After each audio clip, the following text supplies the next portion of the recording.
સૌથી મોટો સુખી ડેમ 90% ભરાઈ ગયો છે। સુખી ડેમની જળ સપાટી થઈ છે 147.25 મીટરે।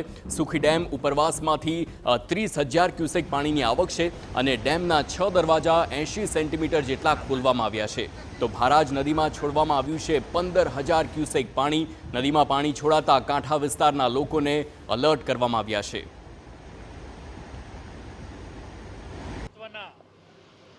સુખી ડેમના એની જે સપાટી છે 147.25 મીટર થવાના કારણે 6 જેટલા ગેટ આજે 1 વાગે ખોલવામાં આવ્યા છે અને 80 સેન્ટીમીટર જેટલા આ 6 ગેટને ખોલવામાં આવ્યા છે અને એ પ્રમાણે 15,000 ક્યુસેક ઉપરાંતનું પાણી આજે ભારજ નદીમાં આ ગેટ ખોલવાથી વહીને જવાનું છે।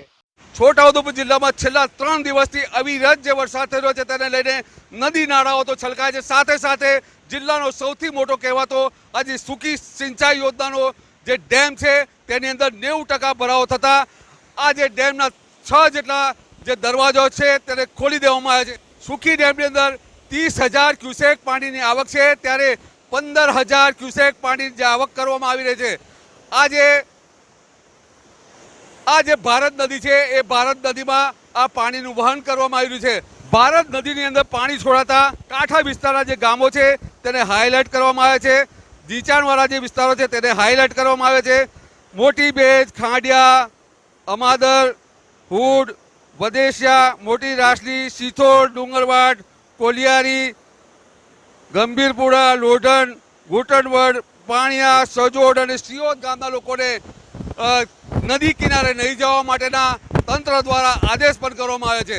સાથે સાથે આજે વિસ્તારના જે લોકો છે એને આજે સિંચાઈનો ડેમ ભરાતા ખેડૂતોની અંદર અનેરી ખુશી જોવાઈ રહી છે। મકબૂલ મંસૂરી, TV9 છોટાઉદેપુર।